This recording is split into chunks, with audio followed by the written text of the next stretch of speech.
ஐயா, எழுத்து படித்தவனை மட்டும்தான் போய் பாதிக்கும். படிக்காத பாமரனிடமும் சென்று சேர்ந்து பாதிப்பை உருவாக்கக்கூடிய ஆற்றல் மிக்க ஒரு ஊடகம் உலகத்தில் உண்டென்றால் அது சினிமா ஒன்றுதான். எழுத்தறிவே இல்லாத பாமரன் அவனை போய் பாதிக்கும். அதை முறையாக பயன்படுத்தி முதலமைச்சர் நாற்காலில் வந்து சேர்ந்த மனிதன் எம்ஜிஆர். யோசிங்க,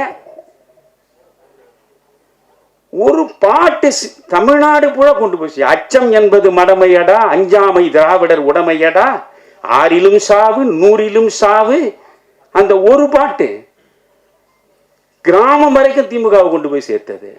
இன்னைக்கு என்ன பாட்டா வருது? முக்கலும் முனகலும். என்ன பண்றீங்க? உங்களுக்கு சமூக பொறுப்பே கிடையாதா? இந்த சமூகம் சார்ந்த ஒரு சிந்தனையே உங்களுக்கு இல்லை என்றால் நீங்கள் என்ன மனிதர்கள் என்று கேட்கிறேன். எப்படியாவது பணத்தை சம்பாதிப்பதுதான் உங்கள் வாழ்வின் மிகப்பெரிய நோக்கம் என்றால் இதை விட வேறு தொழில் செய்து நீங்கள் நன்றாக வாழலாம் என்பதுதான் என்னுடைய அபிப்பிராயம். பணம் என்பது என்னையா? அதுக்கு ஒரு மரியாதையே கிடையாது. அது அயோக்கியரிடம் இருக்கும், யோகியனிடம் இருக்கும். பிறகு என்ன? யோகியனிடம் மட்டும்தான் பணம் இருக்கும் என்றால் பணம் தொழுகைக்குரியது. ஆனால் அந்த பணம் எல்லா அயோக்கியர்கள் கையிலும் இருக்கும் என்ற போது அதற்கு என்ன மரியாதை என்கிறேன்? ஒரு கட்டம் வரைக்கு தானே பணம்.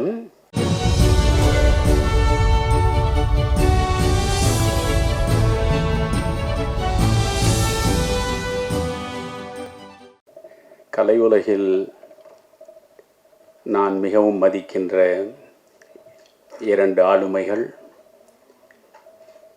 என் இனிய நண்பர் தங்கர் பச்சான் அவர்களே, நடிகரும் இயக்குனருமாகிய சமுத்திரக்கனி அவர்களே,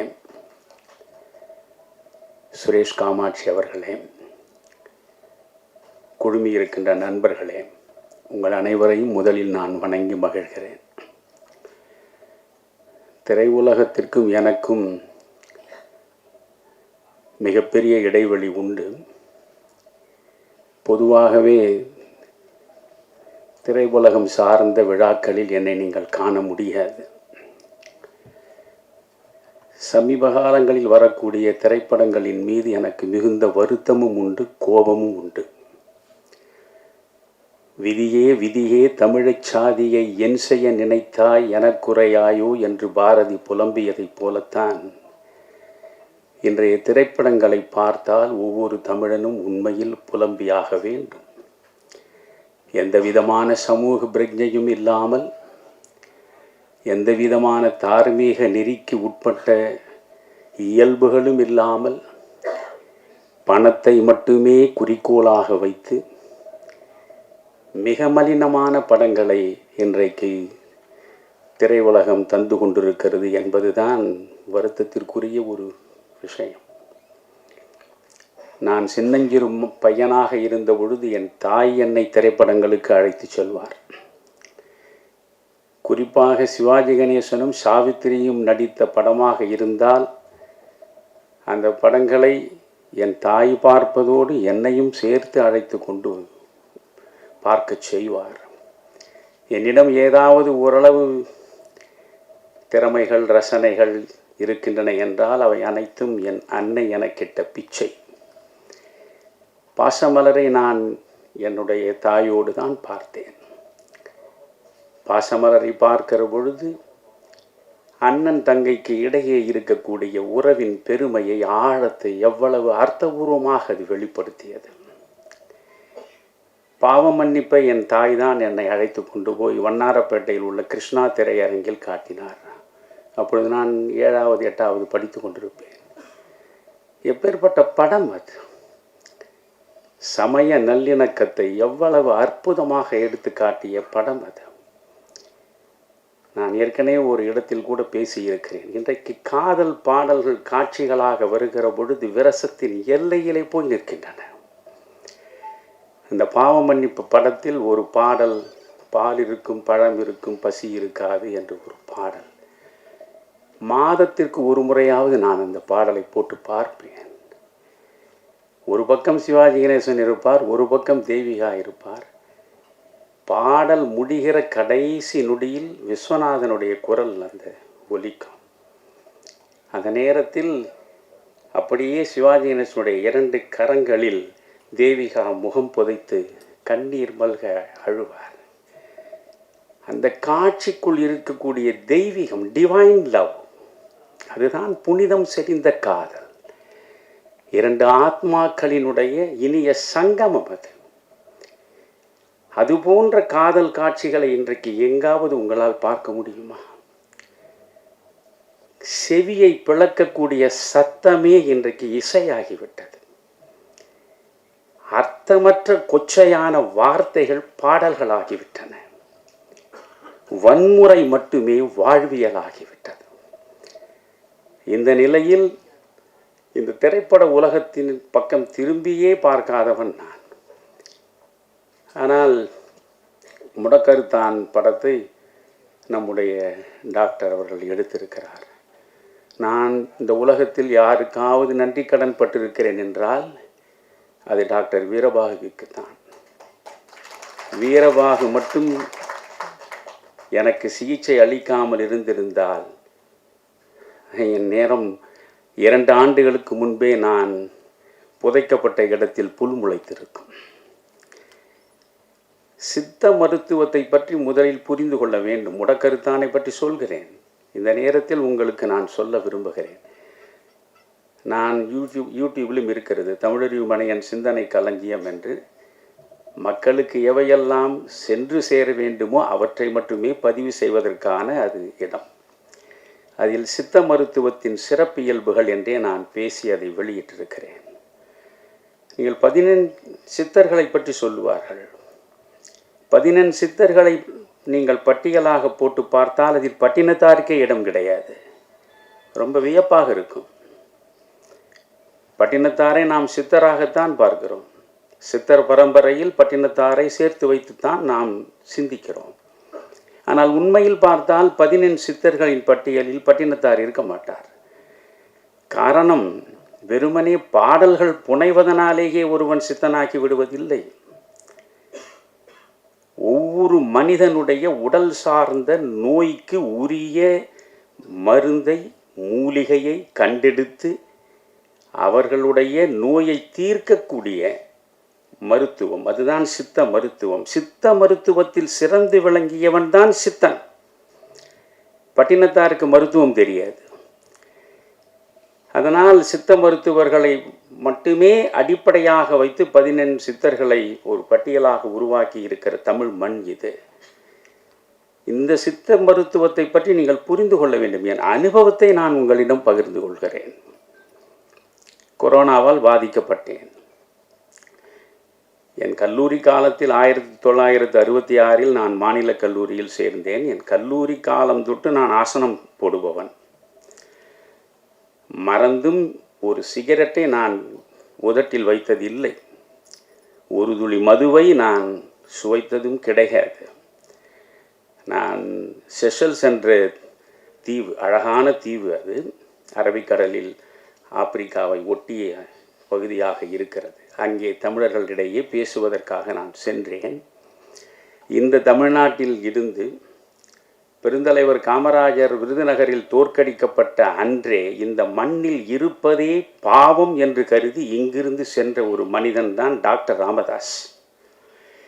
அவர் அங்கே மிகப்பெரிய மருத்துவராகவும் மிகப்பெரிய 5 நட்சத்திர ஓட்டல் உரிமையாளராகவும் இருக்கிறார். அங்கே எனக்கு தங்கும் ஏற்பாடு செய்தார்.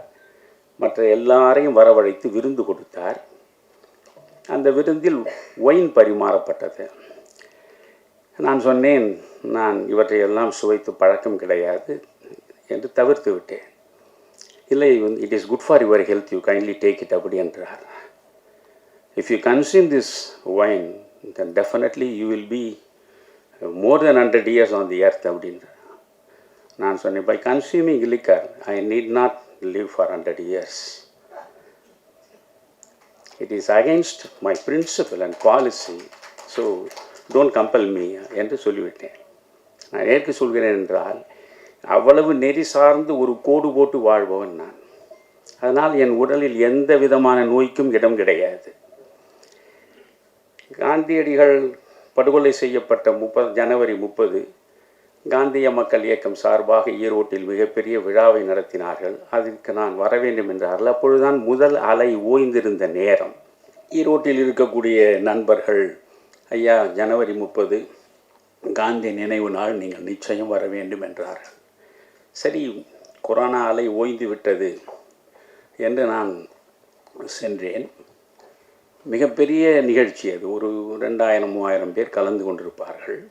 இப்பொழுது சமீபத்தில் சமூக மக்களிடையே பற்றி படர்ந்திருக்கின்ற பெருநோய் இந்த செல்ஃபி எடுப்பது.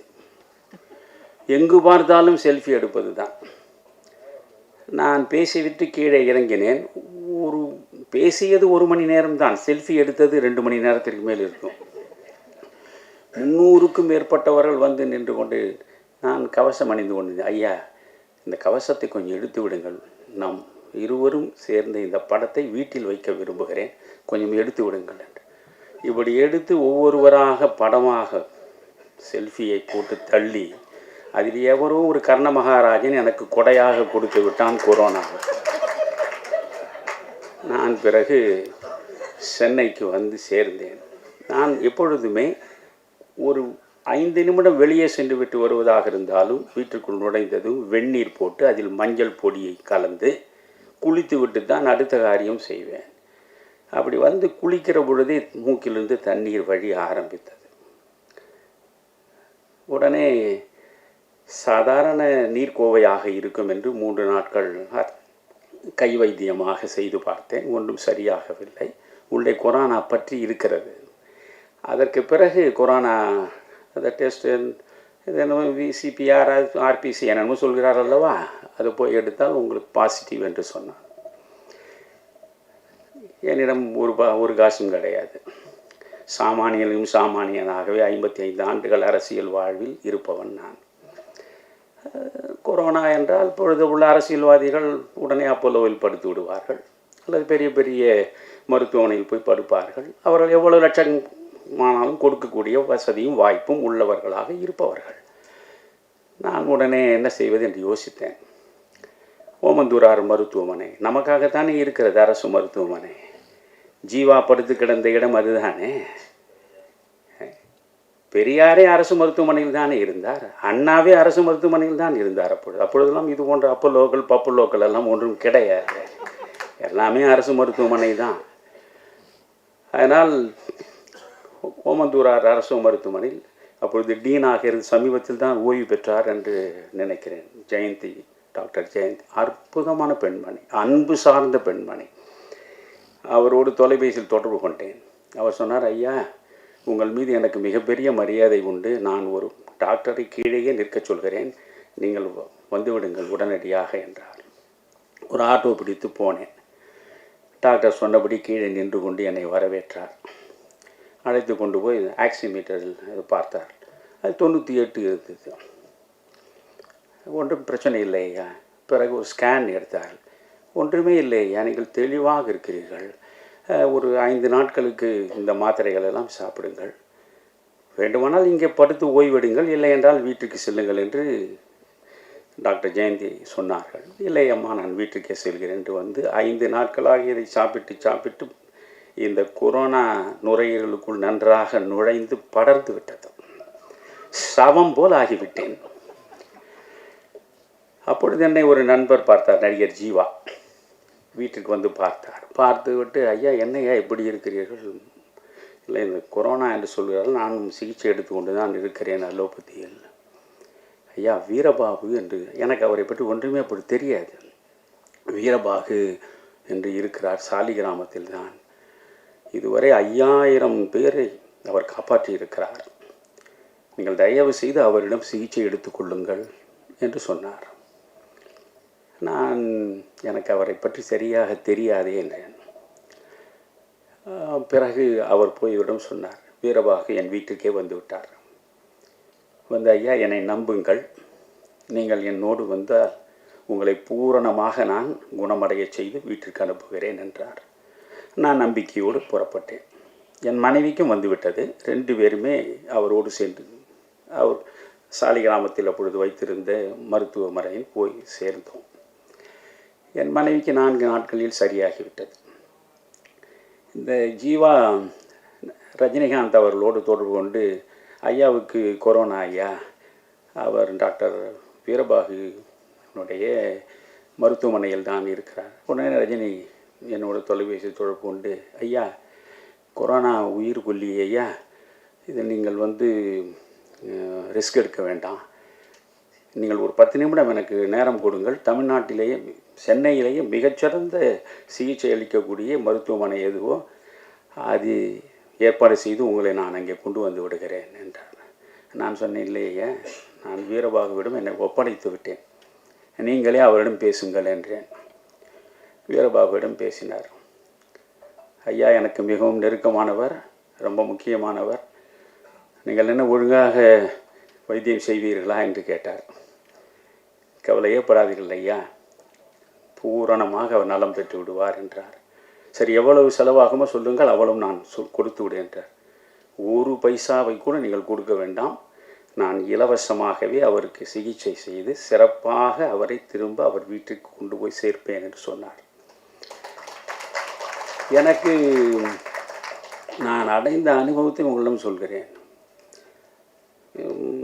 அதோடு நிமோனியா காய்ச்சல் வந்து விட்டது. நுரையீரல் பாதிக்கப்பட்டால் நிமோனியா காய்ச்சல் வந்துவிடும். ஒரு நெருப்பு அடுப்பை எடுத்து தலையில் வைத்தாற் போலவே இருக்கும், உடம்பு முழுவதுமே தீப்பற்றி எறிவது போல் இருக்கும், ஒரு அடி எடுத்து வைக்க முடியாது. ஆனால் அவர் எந்த வகையிலும் பதட்டப்படவில்லை. நிச்சயம் நீங்கள் சரியாகி விடுவீர்கள். காலையில் 6:30 மணிக்கு கஷாயம் வரும், இரவு 8 மணி வரையில் கஷாயம் கஷாயம் கஷாயம் வந்து கொண்டே. இனி என் வாழ்க்கையில் ஒரு நாளும் கொரோனா வராது, அவ்வளவு கஷாயத்தை நான் குடித்து கொண்டே இருந்தேன். ஆனால் 18 நாட்களாக எனக்கு நிமோனியா குறையவே இல்லை. அவர் எப்படி பார்த்து கொண்டார் என்று சொல்கிறேன்.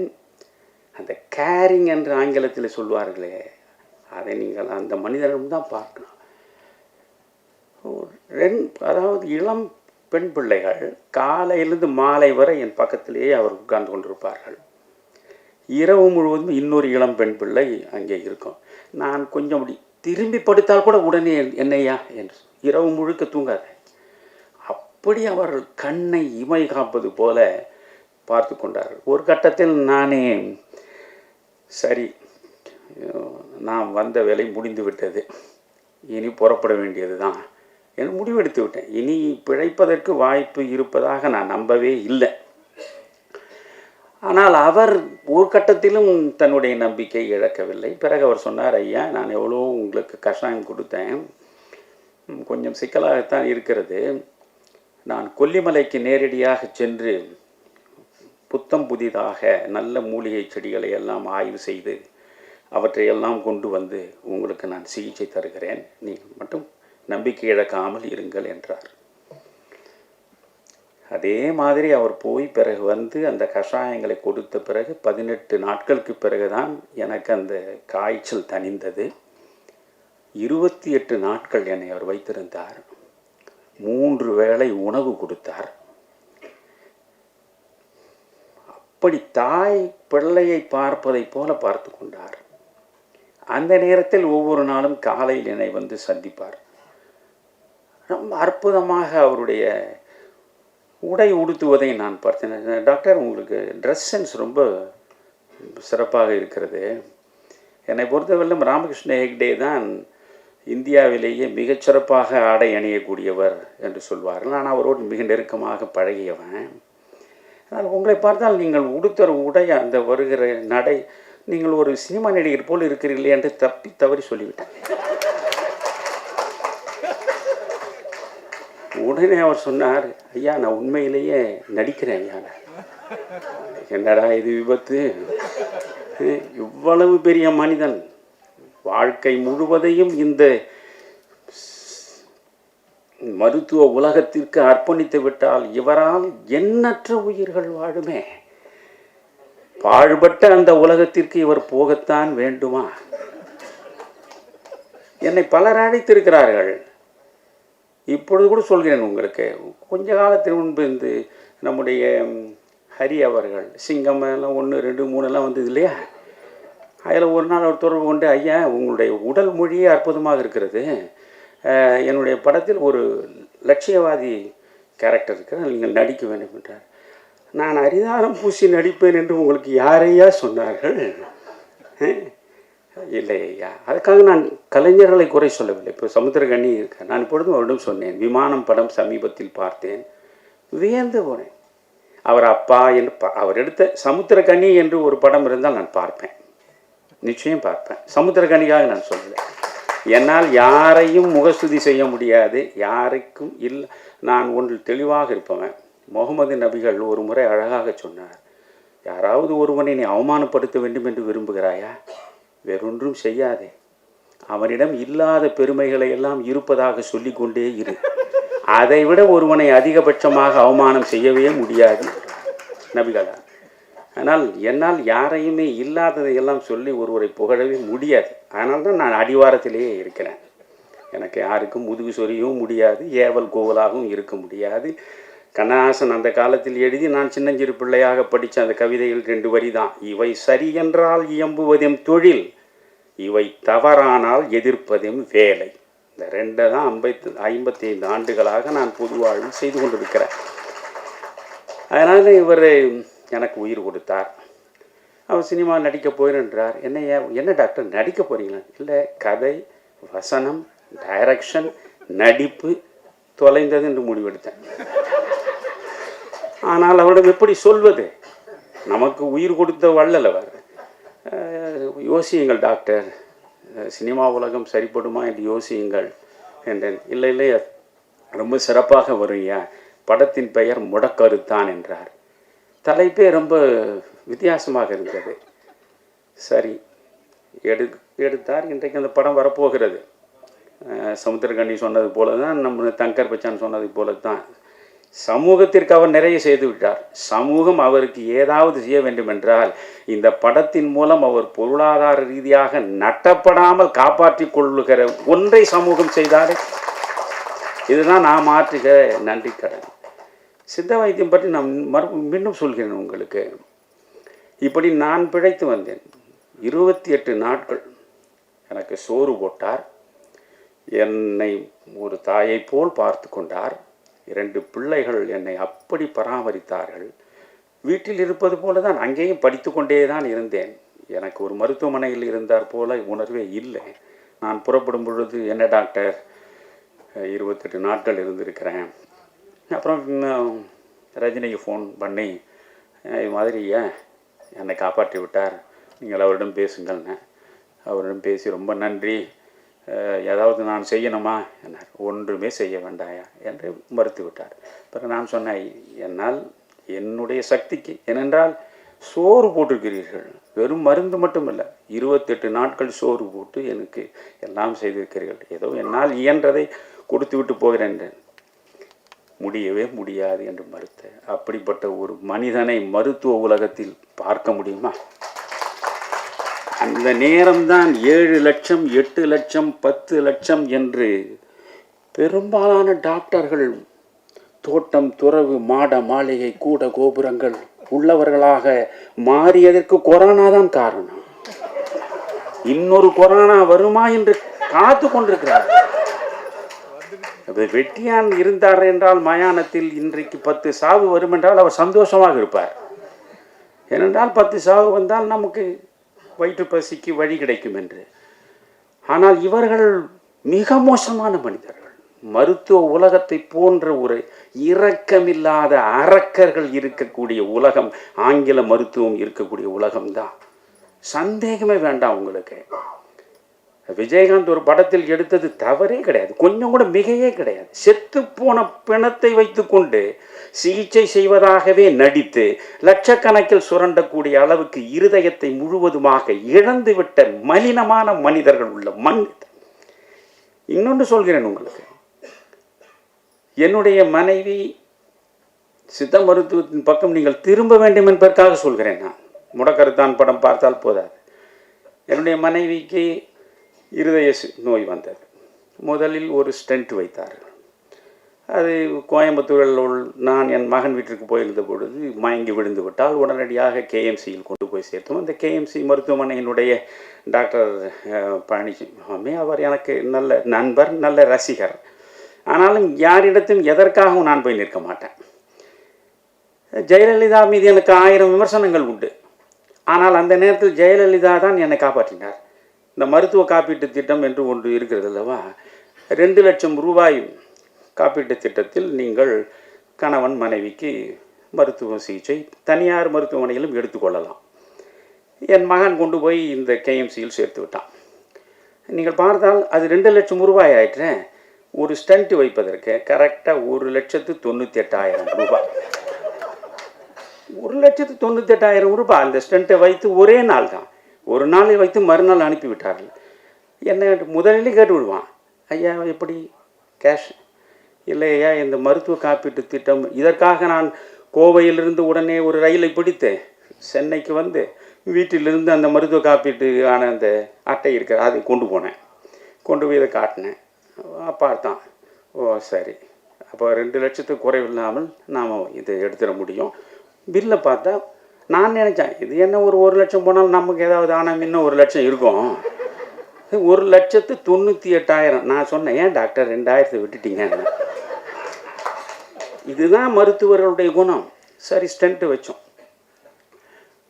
1 வருடம் தான் அவள் சுமாராக இருந்தா. அடுத்த ஆண்டு பார்த்திங்கன்னா திரும்ப மோசமான நிலைக்கு போயிட்டாள். போன பிறகு நான் ஏதோ கதை சொல்ல நினைக்காதீங்க, இதை ஒரு உங்களுக்கு அர்த்தபூர்வமாக பேசுகிறேன். என வார்த்தைகளை விரயப்படுத்துவது என் வாழ்க்கையே கிடையாது. என்ன செய்வதென்று புரியவில்லை எனக்கு. இந்த மருத்துவ உலகத்தை பார்த்தாலே, ஏனென்றால் அப்பொழுது வீரபாகுவோடு இல்லை, இதுக்கு வீரபாகுவை சந்திப்பதற்கு முன்பு நடந்தது. சித்த மருத்துவத்தை பற்றி எனக்கு ஒன்றும் தெரியாது. உடனே என்ன செய்வது என்று யோசித்தேன்.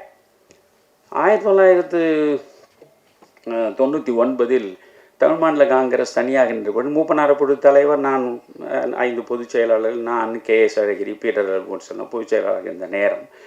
அப்பொழுது இப்போது பாரதி ராஜா ஹாஸ்பிட்டல் இருக்கிறதே, அதனுடைய உரிமையாளர் டாக்டர் நடேசன், அவருக்கு எம்பியாக இருக்க வேண்டும் என்று ஆசைப்பட்டு அவர் என் வீட்டிற்கு வந்தார். என்னிடம் கேட்டார். நான் அதை மூப்பனாரிடம் சொல்லி பிறகு அவர் எம்பியாக தேர்தலில் நின்றார். நானும் மூப்பனாரும் சென்று அவருக்காக பேசினோம். தோற்று போனார், அது வேறு கதை. உடனே அவர் என் நினைவுக்கு வந்தார். சரி, அங்கே போனால் ஓரளவு சிகிச்சைக்கு யாரிடமும் இலவசமாக எதையும் பெற்று நமக்கு பழக்கம் இல்லை, இருந்தாலும் நம்மை ஏமாற்றி விட மாட்டார் கண்டபடி பணத்தை போட்டு என்று நினைத்து கொண்டு போய் அங்கே சேர்த்துட்டேன். சேர்த்த அடுத்த நிமிடமே அது டாக்டர்ஸ் அந்த முறையான எல்லா பரிசோதனைகள் வரிசையாக ஆரம்பித்து விடுவார்கள். உங்களுக்கு மூக்கு சளி என்றால் கூட ஆரம்பித்து விடுவார்கள். வரிசையாக என்னென்ன டெஸ்ட் இருக்கோ அத்தனையும் பண்ணி ஒரு 2 லட்சம் ரூபாய் போட்டு சளிக்கு மருந்து எழுதி கொடுப்பான். அப்படி ஆகிடுச்சு. இப்படி இவர் எல்லாமே எடுத்துகிட்டு பிறகு என்னை தனியாக அழைச்சி, ஐயா இது ரொம்ப சிக்கலான பிரச்சனை, ஒரு 10 விழுக்காடு இவர்கள் பெராலிட்டிக் அட்டாக் வருவதற்கும் வாய்ப்பு இருக்கிறது. இந்த இருதயத்தில் காம்ப்ளிகேட்டடான சர்ஜரியை நாங்கள் செய்ய வேண்டும். ரொம்ப அவங்க மெடிக்கலாக என்னென்ன சொல்லணும் மிரட்டுறதுக்கு அத்தனையும் சொன்னாங்க. எனக்கு ஒரு 40 ஆண்டுகளுக்கு மேலே என் நெஞ்சுக்கு மிகவும் நெருக்கமான நண்பர் சிவகுமார், திரையுலகத்திலேயே எனக்கு மிக மிக நெருக்கமான, என் வாழ்வில் இன்பத்திலும் துன்பத்திலும் சகல தலங்களிலும் என்னோடு எதையும் பகிர்ந்து கொள்ளக்கூடிய மனிதர் சிவகுமார். அவர் வீடு அங்கேருந்து பக்கமாக இருந்தார். உடனே நான் தொலைபேசி தொடர்பு கொண்டு, சார் என் மனைவி இங்கே மருத்துவமனையில் கொண்டு வந்திருக்கேன் பாரதி ராஜாவில், அது ஏதோ ரொம்ப காம்ப்ளிகேட்டட்னு சொல்கிறாங்க, 5 நிமிஷம் இருந்து வந்துட்டேன் அப்படின்னார். உடனே பொருள் வந்தார். அது டாக்டர்ஸை பார்த்து என்ன பிரச்சனை, இல்லை எதுவுமே காம்ப்ளிகேட்டடாக இருக்கேன். அப்படியா, சரி ஒரு செகண்ட் ஒப்பீனியன் வாங்கலான்னு நினைக்கிறோம், நீங்கள் இதெல்லாம் கொடுக்குறீங்களா, நீங்கள் என்னென்ன பண்ணியிருக்கீங்களா எல்லாம். அதுக்கு ஒரு பிரச்சனை இல்லை சார் கொடுத்தாங்க. என்னை அவர் அழைத்து கொண்டு செங்கோட்டு வேலு கொண்டு போனார். அப்போ அப்போலோவில் இருக்கார். அவரிடம் அழைத்து கொண்டு போனால் அவர் பார்த்தார், ரொம்ப சிக்கலாக தான் இருக்குங்க, இதை நான் கூட பண்ண முடியாது, கிரிநாத் தான் இதுக்கு பண்ணணும் அப்படின்னு சொன்னார். அவர் கிரிநாத் ரொம்ப 50,000 பேருக்கு மேலே செய்தவர். அப்போ அவர் மிகப்பெரிய ஆட்களுக்கு தான் அப்பொழுது அவர் செய்வார். அவர் கிரிநாத்திடம் போனோம். இந்த கதையை பெருசாக நான் சொல்ல விரும்பலை. இது நடந்தது. அவளுக்கு பைபாஸ் பண்ணணும், வால்வும் ஒன்று கெட்டு போயிடுச்சு அப்படின்னு சொல்லிட்டாங்க. பிறகு என்ன பண்ணுறதுன்னு எனக்கு ஒன்றும் தெரியல. உடனே நான் என்ன பண்ணேன், என்ன தனியாக சிவகுமார் கூப்பிட்டு வீட்டுக்கு அழைச்சிட்டு போனார். போயிட்டு காஃபி குடியா முதல்ல அவரே காஃபியை கொண்டு கொடுத்துட்டு ஒரு 1,00,000 ரூபாய் எடுத்துன்னு வந்து அந்த அவர் மேலே டேபிள் மேலே வச்சார். என்ன சார் இதுன்னு, அப்போலோவில் சேர்த்துக்கிறியா, இப்போதுலேருந்து டெய்லி உன்னை 50,000 கொடு 1,00,000 ஒன்று கேட்டுக்கினே இருப்பான், எல்லாவற்றையும் நான் பார்த்துக்கிறேன், முதல்ல இந்த 1,00,000 நீ எடுத்துன்னு போகணும். சார், நாம் கடைசி வரைக்கும் நண்பர்களாக இருப்போம், எதன் பொருட்டும் எவர் பொருட்டும் எதையும் யாரிடத்தும் பெற்று பழகாதவன் நான். அதனால் இது வந்து எனக்கு உதவி இவ்வளோ தூரம் செஞ்சுருக்கீங்க, அதோடு அப்புறம் எதையா பண்ணுவேன், அது எப்படியோ நான் செய்கிறேன், நீங்கள் தயவுசெய்து எனக்கு விட்டுருங்க அப்படின்னு நான் வந்துட்டேன். அது பெரிய கதை. அதுக்கப்புறம் யார் யாரெல்லாம் வரிசையாக வந்து பணத்தை கொண்டு வந்து நான் பார்த்துக்கிறேன் என்னையா பண்ணுவேன்னு போய் எதையுமே செஞ்சுக்கல. என்னுடைய மகனும் மகளும் எப்படியோ இருப்பதையெல்லாம் விற்று ஒரு வழியாக என் மனைவிக்கு உண்டான அந்த சிகிச்சை முடித்து அழைத்து கொண்டு வந்தார். 1 வருஷம் தான் ஆச்சு. அலோபதி ட்ரீட்மெண்ட்டை நீங்கள் தெரிஞ்சுக்கணுன்ட்டு தான் சொல்ல. 1 வருஷம் ஆச்சு. மறுபடியும் அவன் மயக்கம் போட்டு விழுந்துட்டான். என்னடா இது அப்படின்னு பார்த்தா, டாக்டர் சிவகடாட்சம் எனக்கு ரொம்ப நெருங்கிய நண்பர். அவரிடம் போகும்.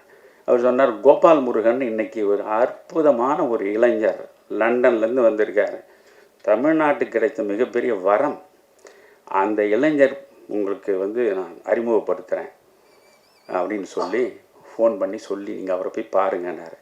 சொல்லிவிட்டு ஒரே ஒரு வார்த்தை சொன்னார், ஒழுக்கத்திற்கும் உண்மைக்கும் நேர்மைக்கும் எதையாவது செய்ய வேண்டும் என்று நீங்கள் விரும்பினால் இவருடைய மனைவிக்கு நீங்கள் விசேஷமாக கவனம் செலுத்தி சிகிச்சை பண்ணுங்கள் டாக்டர் அப்படின்னு சொல்லி அனுப்புனார். பிறகு அவர் வந்து பார்த்தார், வால்வு போயிடுச்சியா, அதனால் ஒரு வால்வை மாற்றணும். என்ன டாக்டர் பண்ணணும்? அப்போ காவேரி ஹாஸ்பிட்டலில் தான் அவர் இருக்கார். ஹாஸ்பிட்டல் என்பது பெருமைக்குரியதில்லை, டாக்டர் இருக்கிறதை பொறுத்து தான் ஹாஸ்பிட்டலுக்கு பெருமை.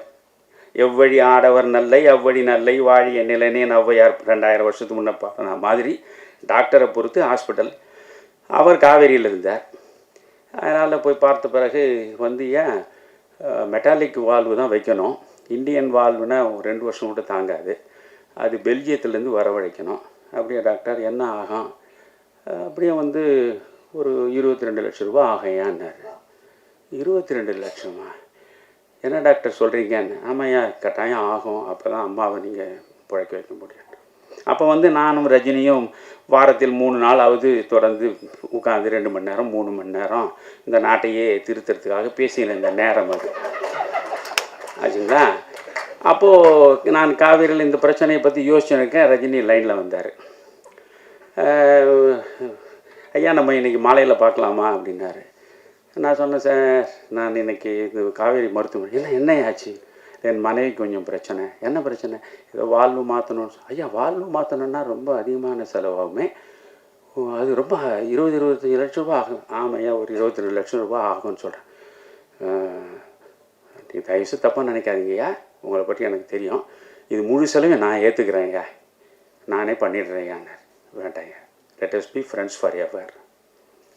நம்ம நான் கடைசியில் நண்பர்களாக இருப்போம், யாரிடத்தும் எதையும் பெற்று எனக்கு பழக்கம் இல்லை. அப்போ என்னையா பண்ணுவீங்க? என் மகன் வந்து இந்த பல்லடத்தில் ஒரு சின்ன ஃப்ளாட் ஒன்று வச்சுருக்காங்க, அம்மாவை காப்பாற்றுறதுக்கு பொறுப்பு அவனுக்கு இருக்கு, அவன் அதை விற்றுருவான், விற்று இதை ஒழுங்குபடுத்திடுவோம், நீங்கள் ஒன்றும் கவலைப்படாதீங்க. அவர் இன்னும் கொஞ்சம் கூடுதலாக போய் சொல்லணும்னு அவசியம் இல்லை. ஐயா, யாரிடம் அந்த மகன் விற்றுட்டாரோ சொல்லுங்கள், அவருன்னு பேசி நான் மறுபடியும் வாங்கி கொடுத்துறேன். ஏதோ உங்கள் மகனுக்கு இருக்கிறதே ஒரு சின்ன ஃப்ளாட்டுன்றீங்க, அதை ஏன் நீங்கள் இழக்கணும்? இல்லை, என் நன்றியே, இதை பற்றி மறுபடியும் பேச வேண்டாங்க, நீங்கள் சொல்லி நான் மறுக்கிறதாக விட்டுருக்கேன். ரியாஸ் இங்கே இருக்காரு, ரியாஸ் இருக்கார், பிஆர்வா. அப்போ பிறகு அது வந்து நடந்தது. என் மகன் அந்த ஒரு சின்ன வீடு ஒரு 500-600 சதுர அடி பல்லடம் பக்கம் வச்சுருந்தான், அதை விற்று கொண்டு வந்து சரியாக்கிட்டோம். அலோபதி ஆச்சா. நான் என்ன நினச்சின்னு இருக்கேன், ஓ நம்ம மனைவியினுடைய இருதயத்துக்கு அறுவை சிகிச்சையும் செஞ்சாச்சு, பைபாஸ் அப்போலோவில், இப்போ வந்து வால்வும் மாற்றியாச்சு, இனி கவலையே கிடையாது அப்படின்னு ரொம்ப மகிழ்ச்சியாக இருந்தேன். 2 ஆண்டு தான் ஆச்சு, மறுபடியும் பிரச்சனை ஆகிடுச்சு. என்னடா டாக்டர் கோபால் முருகன் எங்கே இருக்காருன்னு கேட்டால் அவர் வந்து எம்ஜிஎம்க்கு மாறிட்டார் சார் இப்போ. சரி, நான் அவருக்கு ஃபோன் பண்ணேன். அது ஆனால் இப்போ அந்த கோபால் முருகன் இந்த இடத்துலேருந்து நான் நன்றி சொல்கிறேன். அந்த காவேரி ஹாஸ்பிட்டலில் 22 லட்சத்துக்கு மேலே பில்லை போட்டாங்க. போட்டதில் இவர் இங்கேருந்து ஃபோனை போட்டார். டாக்டருக்கு ஃபீஸ் எவ்வளோ போட்டிருக்கீங்கன்னு கேட்டார். 1,40,000 ரூபா உங்களுக்கு போடுறேன், அந்த 1,40,000 ரூபாய் எடுத்துருங்கன்ட்டார். ஒரு பைசா அவர் வாங்கலை.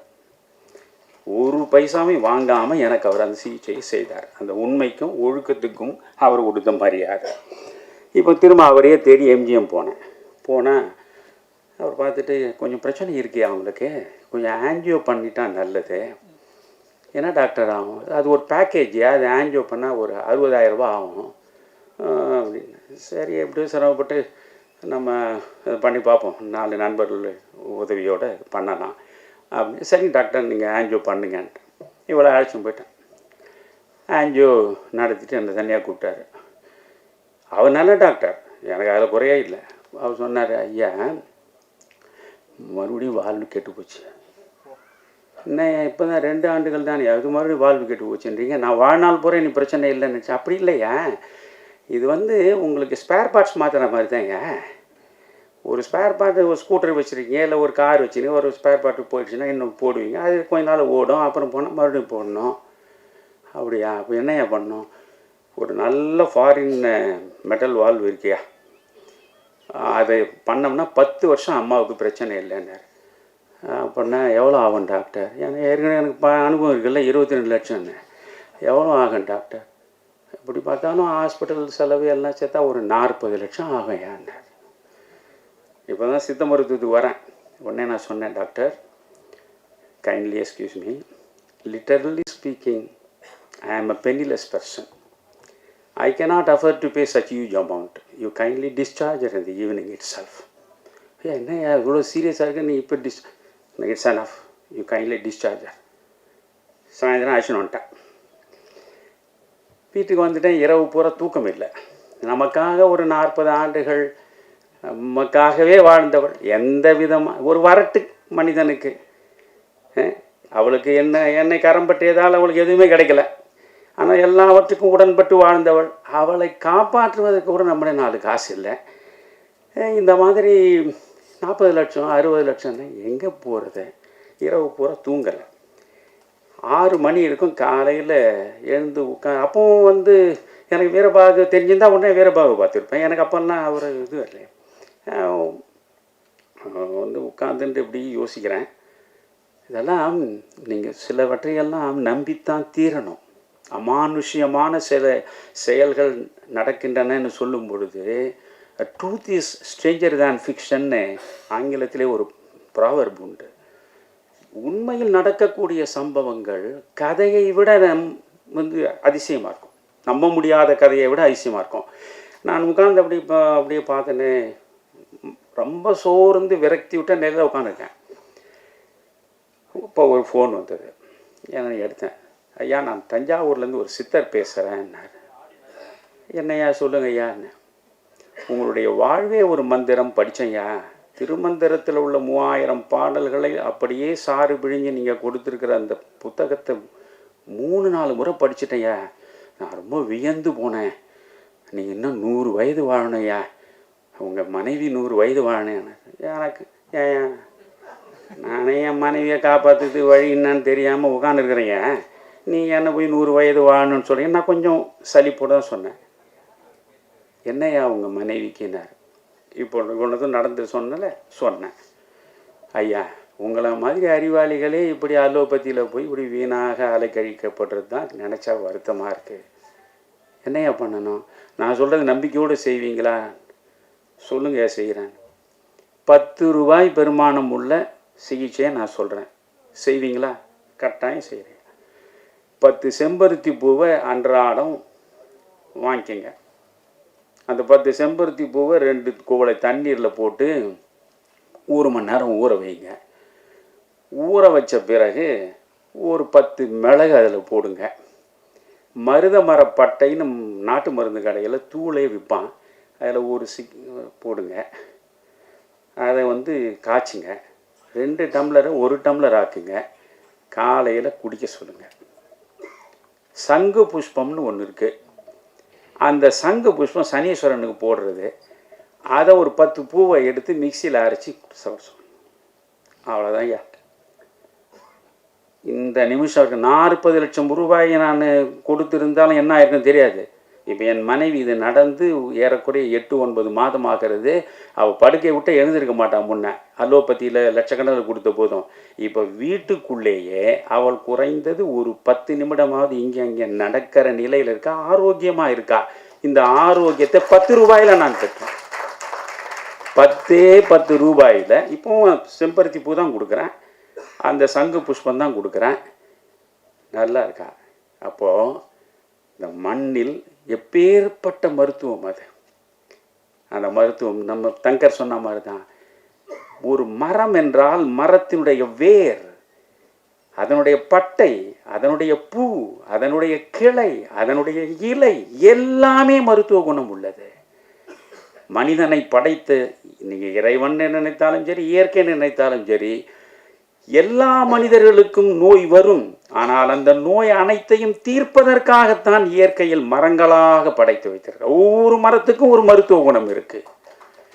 ஆனால் நாம் அந்த மரங்களை வெட்டி வீழ்த்துறோம். இயற்கையை நாம் முழுவதுமாக அதை எதிர்த்து நாம் அழிவு ரீதியாக நாம் இயங்குவதால் தான் இத்தனை சிரமங்களும். அதனால் என்ன சொல்கிறேன்னா, நான் இன்றைக்கு ஓரளவு சிக்கல் இல்லாமல் என்னை போன்ற எளியவர்கள், ஏழ்மையில் இருப்பவர்கள், எந்த விதமான வசதி வாய்ப்பும் இல்லாதவர்கள், மிக மோசமான நோய்க்கு ஆளானாலும் மிக மிக குறைந்த பணத்தை வைத்துக்கொண்டு உயிரையே காப்பாற்றி கொள்ளக்கூடிய அரிய சிகிச்சையாக நமக்கு கிடைத்திருப்பது தான் சித்த மருத்துவம். அந்த சித்த மருத்துவத்தின் சிகரத்தை தொட்ட மனிதன் தான் வீரபாகு.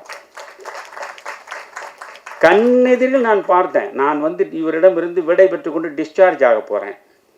அப்போ அவர் சொன்னார், ஐயா நான் ஒரு கணவன் மனைவி இருக்காங்க, உங்களை வரவழைச்சு உங்களுக்கு அறிமுகப்படுத்துகிறேன்னாரு. கணவனும் மனைவியும் வந்தாங்க. என்ன ஏன் என்ன அவர் சொன்னார், ஐயா என் மனைவிக்கு புற்றுநோய். அப்போலோவிலேருந்து 1000 மருத்துவமனைகளில் பல லட்சம் ரூபாயை நான் இழந்துட்டேன்.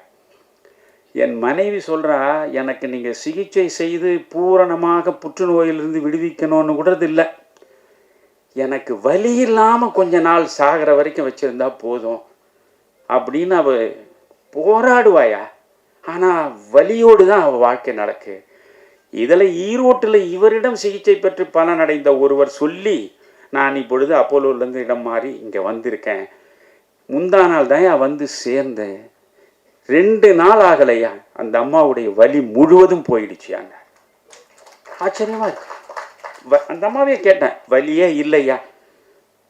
அப்போது தீர்க்க முடியாத நோய்களை கூட தீர்க்கக்கூடிய ஒரு மனிதர். இப்போ சமீபத்தில் எனக்கு ஒரு நெருங்கிய நண்பருடைய மனைவி, அவங்க வந்து என்னென்னோ வைத்தியம் பண்ணாங்க. காலெல்லாம் வீங்கி போச்சு, கையெல்லாம் வீங்கி போச்சு, முகமெல்லாம் இதுவாகி போயிட்டு அப்படி நிமிர முடியல, உட்கார முடியல, குனிய முடியல. ரொம்ப பயந்துட்டாங்க இந்த அம்மா. கடைசியில் என்னன்னு பார்த்தா ஒரு ஹாஸ்பிட்டல், அந்த ஹாஸ்பிட்டலை கொண்டு போய் 2 நாளில் 43,000 ரூபாய் பில்லை போட்டான். அந்த கடை நான் போய் சொன்னேன், அம்மா நீங்கள் இந்த 2 நாளில் என்ன பண்ணுங்க, இல்லை வைரல் ஃபீவர்னு சொல்கிறாயா சொல்லிட்டான்ல, முதல்ல இந்த இடத்த விட்டு புறப்படுங்க. ஏன்னா நான் ஏற்கனவே நிறைய பட்டிருக்கேன். இந்த 43,000 புறப்படுங்க, இல்லைன்னா உங்களை இப்படியே உட்கார வச்சு ஒரு 34 மாதம் வச்சு ஒரு 20 லட்ச ரூபா வாங்குவான் அப்படின்னு அழைச்சி வந்து, நான் சொல்கிற இடத்துக்கு நீங்கள் போகிறீங்களா சொல்லுங்க ஐயா, நான் டாக்டர் வீரபாகுண்ட உங்களை அழைச்சி போகிறேன். அவங்களையும் அவர் கணவரையும் அழைச்சி விட்டேன். ஒரே வாரம்தான் அந்த அம்மா கம்பீரமாக பழைய நிலையில் எழுந்து நடந்து சிக்கனாவது குனியாவது எல்லாவற்றையும் முடிச்சிட்டார். இப்படிப்பட்ட ஒரு மனிதன், ஆனால் இப்படிப்பட்ட ஒரு உலகத்துக்கு வந்திருக்கார். அதுதான் எனக்கு என்னென்ன, திரைப்படங்கள் மேலேயும் நடிகர்கள் மேலேயும் எனக்கு ஒன்றும் கோவம் இல்லை. அப்படி கோவம் தான் நான் ஏன் ரஜினிகாந்தை பயன்படுத்தி அரசியல் மாற்றத்தை பண்ணிட முடியாதான்னு நான் போய் நினைக்கிறேன்னா எப்படி? ஆனால் இன்றைக்கி என்ன 300 கோடி 400 கோடி போட்டு படம் எடுத்தால் தான் தியேட்டருக்கே போகிறான் இல்லையா? பிரம்மாண்டமான படங்களின் மூலம் என்ன கொடுத்தீங்க? நான் ரஜினியிடமே சொல்லிட்டு வந்தேன், சார் நீங்கள் எத்தனை படம் வேணால் நடிங்க, ஆனால் ஒரு முள்ளும் மலரும் மாதிரி மீண்டும் நடிக்க பாருங்க. ஒரு 6லிருந்து 60 வரை மாதிரி ஒரு படத்தில் நடிக்க பாருங்க. எங்கேயோ கேட்ட குரல்னு ஒரு படம் நடிச்சிங்களே, அதில் கடைசியில் இந்த அம்பிகாவை வந்து பார்ப்பீங்களே, என் கண்ணு முன்னாலே இருக்கு. அது மாதிரி படங்க பண்ணுங்க. இதெல்லாம் என்ன காலத்தால் நிற்காது சார்னு சொல்லிட்டு தான் நான் வந்தேன். யோசிச்சு பாருங்க. இப்போ கமலஹாசன் நீங்கள் அபூர்வ ராகங்கள் படங்கள் இப்போ போய் பாருங்க. ஒன்றுமே இல்லை, பாலச்சந்தர் எடுத்த ரஜினியும் கமலஹாசன் நடிச்ச அவர்கள் படம் பாருங்க. இதெல்லாம் என்ன எத்தனை ஆயிரம் கோடி பட்ஜெட்டில் எடுத்த படங்க. ரொம்ப சாதாரண பட்ஜெட்டில் சிறப்பாக எடுத்த படங்கள்லாம் சிறப்பாக நடந்திருக்கு. இந்த விஜயே நடித்த படங்கள்லேயே இந்த பூவே உனக்காக, காதலுக்கு மரியாதை, இந்த படங்களை பார்த்து அதுக்கு பிறகு தான் அவர் பெரிய ஸ்டார் ஆனார். ஆனால் அந்த படம் தான் நிற்கும். இதெல்லாம் எப்படி நிற்கும்? சம்மட்டி எடுத்து மண்டையே அடித்து போலக்கிற மாதிரி. இதில் கூட அந்த காட்சியை காட்டினார். வீரபாகுக்கு ஏன் இது மாதிரி ஆனார்? நான் ஏற்கனவே ஒரு படத்தை ரொம்ப வற்புறுத்தி காட்டினானுங்க. அதில் ஒரே அடி சம்மட்டியில் மண்டையை போல. இப்படிலாம் பண்ணக்கூடாதியா, இப்படிலாம் பண்ணக்கூடாது. சினிமா என்பது நான் என்ன இதோடு சொல்லி முடிச்சிடுறேன். எனக்கு இந்த சினிமா மேலே எனக்கு மிகப்பெரிய ஈடுபாடு உண்டு. கோபம் அதனால தான் இருக்கு எனக்கு. ஐயா, எழுத்து படித்தவனை மட்டும்தான் போய் பாதிக்கும். படிக்காத பாமரனிடமும் சென்று சேர்ந்து பாதிப்பை உருவாக்கக்கூடிய ஆற்றல் மிக்க ஒரு ஊடகம் உலகத்தில் உண்டென்றால் அது சினிமா ஒன்றுதான். எழுத்தறிவே இல்லாத பாமரன் அவனை போய் பாதிக்கும். அதை முறையாக பயன்படுத்தி முதலமைச்சர் நாற்காலில் வந்து சேர்ந்த மனிதன் எம்ஜிஆர். யோசிங்க. ஒரு பாட்டு தமிழ்நாடு புழ கொண்டு போச்சு. அச்சம் என்பது மடமையடா, அஞ்சாமை திராவிடர் உடமையடா, 6லும் சாவு 100லும் சாவு. அந்த ஒரு பாட்டு கிராமம் வரைக்கும் திமுகவை கொண்டு போய் சேர்த்தது. இன்னைக்கு என்ன பாட்டா வருது? முக்கலும் முனகலும், நீ லவ்வரியா நான் லவ்வரனான்னு ஒரு பாட்டு போடுறான். என்னதான் எழுதுறீங்க கேட்டா, கண்ணதாசன் எழுதும்போது ஒரு பாட்டுக்கு அதிகபட்சம் வாங்கியது 5000 ரூபாய் தான். இப்போ எந்த கிறுக்கலுக்கும் ₹1,00,000 மேலே தான் பாட்டு எழுதுறோம். என்ன பண்ணுறீங்க? உங்களுக்கு சமூக பொறுப்பே கிடையாதா? இந்த சமூகம் சார்ந்த ஒரு சிந்தனையே உங்களுக்கு இல்லை என்றால் நீங்கள் என்ன மனிதர்கள் என்று கேட்கிறேன். எப்படியாவது பணத்தை சம்பாதிப்பதுதான் உங்கள் வாழ்வின் மிகப்பெரிய நோக்கம் என்றால் இதை விட வேறு தொழில் செய்து நீங்கள் நன்றாக வாழலாம் என்பதுதான் என்னுடைய அபிப்பிராயம். பணம் என்பது என்னையா? அதுக்கு ஒரு மரியாதையே கிடையாது. அது அயோக்கியரிடம் இருக்கும், யோகியனிடம் இருக்கும். பிறகு என்ன? யோகியனிடம் மட்டும்தான் பணம் இருக்கும் என்றால் பணம் தொழுகைக்குரியது. ஆனால் அந்த பணம் எல்லா அயோக்கியர்கள் கையிலும் இருக்கும் என்ற போது அதற்கு என்ன மரியாதை என்கிறேன்? ஒரு கட்டம் வரைக்கும் தானே பணம். உன்னுடைய அடிப்படை தேவைகளை நிறைவு செய்கிற வரையில் தான் அது பணம். உன் தேவைகளை நிறைவேற்றிவிட்ட பிறகு அது வெற்று காகிதம். அந்த காகிதத்தை என்ன செய்யணும் நீங்க? நான் எனக்கு வீடு வேணும், கிடைச்சிருச்சு. கார் வேணும், கிடைச்சிருச்சு. என்னென்ன வசதி வேணும், எல்லாம் கிடைச்சிருச்சு. அது வரையும் அது பணம். அதற்கு மேல எனக்கு எந்த புதிதாக தேவை இல்லை என்றால் என்னிடம் இருப்பது வெற்று காகிதம். அந்த காகிதத்தை மீண்டும் பணமாக்க வேண்டும் என்றால் இல்லாதவனுக்கு கொடுக்கிற போதுதான் அந்த காகிதம் மறுபடியும் பணமாகும். எனவே எங்கே ஏழை, எங்கே அனாதை, எங்கே அகதி, எங்கே நோயுற்றவன், எங்கே கல்வி அறிவற்று கிடப்பவன் தேடி தேடி கொடுக்க வேண்டும். நான் வீரபாகு இதை சொல்லி நான் முடிச்சிடுறேன். எனக்கு ரொம்ப பிடித்த விஷயம், அவர் வருவார் காலையில் என்னோட கொஞ்ச நேரம் பேசிட்டு இருப்பார். நான் அந்த மருத்துவமனையில் 28 நாள் இருந்த போது ஒரு நாள் அவர் சொன்னார், வியந்து போனேன். இந்த மனிதனுக்குள்ள எப்பேற்பட்ட மனிதனே. அவர் முக்கியமான நடிகர்களை பற்றியெல்லாம் அப்படியே பேசிகிட்டே வந்தார். சொன்னார், ஐயா, இந்த நடிகர்கள் எல்லாம் 100 கோடி 150 கோடின்னு வாங்குறாங்களே, வாங்கட்டும், அதனால் ஒன்றும் பிரச்சனை இல்லை. ஒரு படத்துக்கு 100 கோடி வாங்குற போதே 10 கோடி ரூபாய் ஏழைகளுக்கு, அவர்கள் கல்விக்காக, அவர்கள் மருத்துவத்துக்காக, இப்படி ஏதாவது ஒரு சமூக பயன் பெறுவதற்கு ஒரு படத்தில் நீ 100 கோடி வாங்க. 100 கோடியில் 90 கோடியை வைத்துக்கொள். 10 கோடியை நீ சமூக மக்களின் நலனுக்காக கொடுத்தால் உன்னை உலகம் பாராட்டுமே. அதுதானே ஒரு உன்னதமான வாழ்வாக இருக்க முடியும் என்று சொன்ன வீரபாகு இது போன்ற படங்களில் வெற்றி பெற்றால், வெற்றி பெற்று பெரும் பணத்தை ஈட்டுவதாகவே வைத்துக் கொள்ளுங்கள். அப்படி ஈட்டினால் அவர் சொன்னதை செய்வார். அவர் சித்த மருத்துவத்தில் சாதித்தது போலவே இந்த திரை உலகத்திலும் அவர் சாதித்து வெற்றியாளராக வந்து இந்த சமூகத்திற்கு இயன்ற வரையில் பயன்பட வேண்டும். நன்றி, வணக்கம்.